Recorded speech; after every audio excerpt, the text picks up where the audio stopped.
Hello, it's just me today. I got a few news stories that caught my attention. One is, I should mention it is Friday, July 5. So passing the holidays probably got something to do with less news than usual. Anyway, um, Goldman Sachs has put out a report talking about generative AI, saying too much spend, too little benefit. And this, I think, is quite consistent with the Gartner group that has put out a hype cycle, and they put generative AI at the peak of the hype cycle, which means people have lost excitement about it and they're beginning to notice its defects and beginning to notice its limits. And they say AI will increase U.S. productivity by only 0.5% to 9% over the next decade, and GDP growth by 1 to 6% over the next decade, which is much, much less than what people expected, leading to all this wild investment of huge amounts of money in AI products. Now, I must say, this is probably looking at the economy as a whole. In the San Francisco Bay Area and Silicon Valley, of course, there are all the AI startups, and some of them are going to make a lot of money selling these AI products. But I think people will discover that the AI products are not the fantastic benefits to their company that they imagined. Like, for example, being able to fire a large amount of your staff because your staff will all become so much more productive. Uh, all right. And Cloudflare has, which is the company that protects websites, has now offered a one-click nuke, which will stop people from scraping your content to train AI models.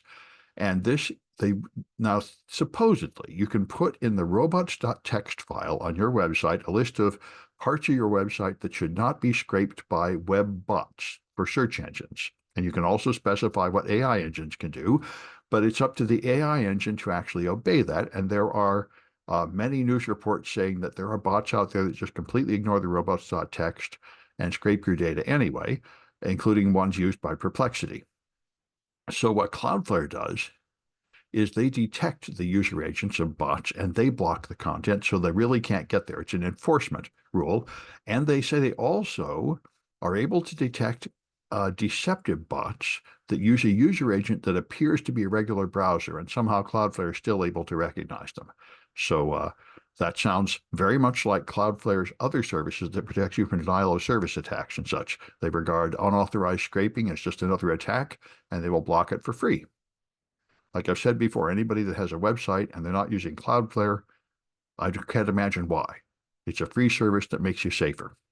Um, and the third AI story, I was very interested to learn about this. There's a tool called Glaze. Now, Glaze is trying to do essentially the impossible. It's trying to protect artists from AIs that will copy their style, like Stable Diffusion. And so the idea is if you put some of your art online, they will scrape it and learn, make copies of it and learn your style, and then be able to reproduce art in your style. And artists may not want that. Almost certainly, I would think they would not want that unless they could be paid for the privilege. So this tool adds a little bit of noise to your art. And this is why I'm very interested in it. It is, I've got several projects in my machine learning course where you have various systems of adding noise to confuse AI engines, and I want to test this and see how well it works.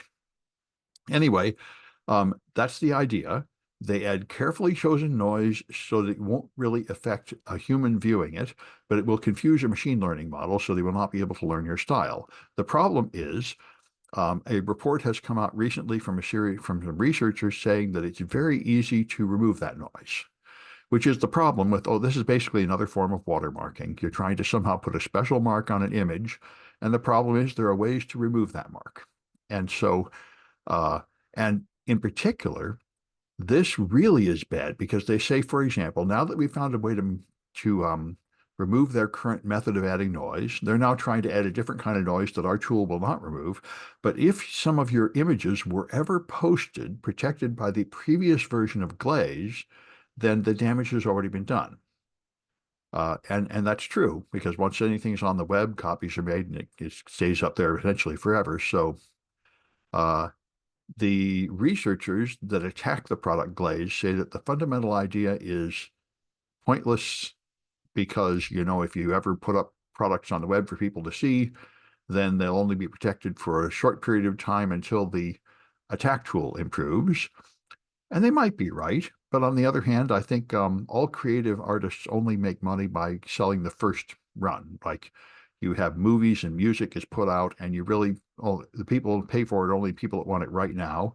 People who are willing to wait 6 months or a year will find a free copy online usually.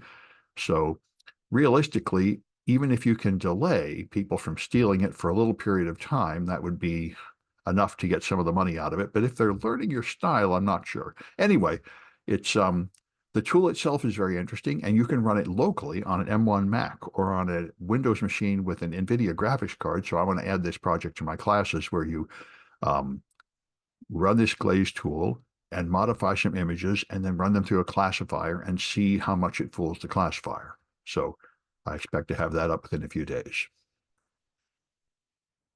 There's a survey. Um, on phys.org, they have a survey. It came from Annenberg Public Policy Center, and they show something awful. As we've all been watching in the Trump era, the Republican Party has turned more and more against science. And this is continuing at a raging pace. They show that just between 2023 and 2024, the number of people that think, of all people, that think that scientists are competent has gone down from 34% to 27%, similar and trustworthy. It is pretty horrible. And perceiving that scientists have findings that actually benefit people has gone down amazingly. Like saying, do scientific findings benefit the country as a whole? This has gone from 37% down to 28% that strongly agree with that. So it is just amazing. It reminds me of the time when Galileo said the sun was the center of the solar system, and the church jailed him for that. I never would have imagined that America, that's very strongly based on science, would so strongly turn against science for no apparent reason. Uh, I need like a sociologist or political scientist to explain why it is that people have shown to dive from knowledge back into ignorance. I guess they find it comforting. I guess they're under some terrible pressure where life is unendurable and they'd rather dive into a fantasy land pretending that there's a conspiracy of scientists plotting against them. And, people listen to 4 hours a day of Steve Bannon's podcast full of this stuff and Alex Jones and stuff.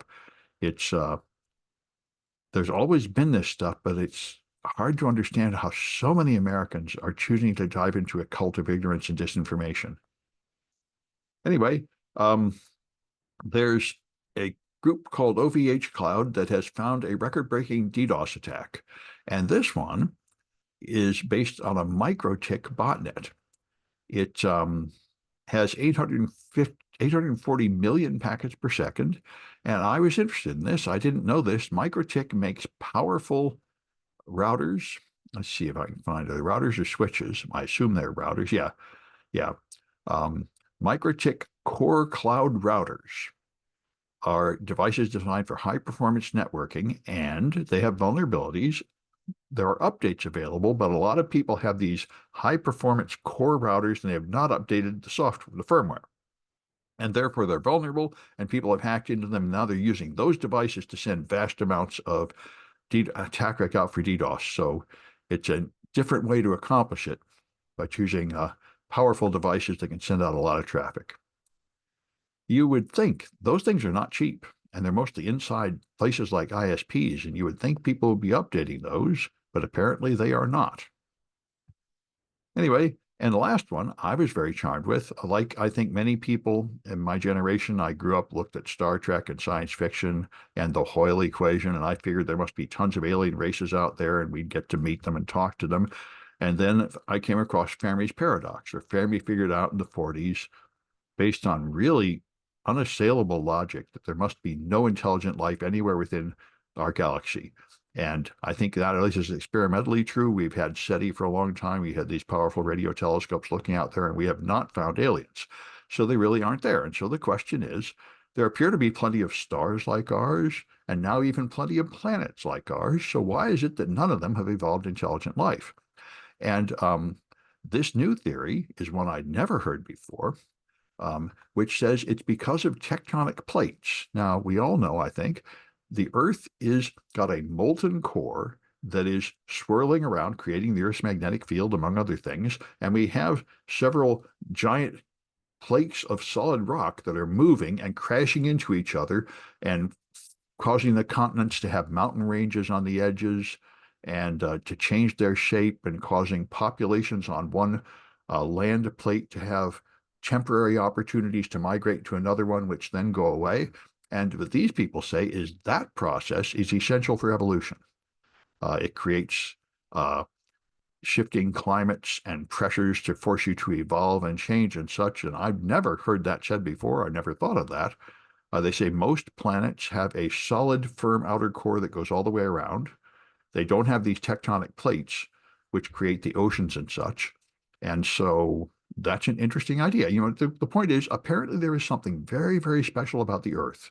So special that even with millions of planets that are very much like the Earth, intelligent life cannot evolve on those planets.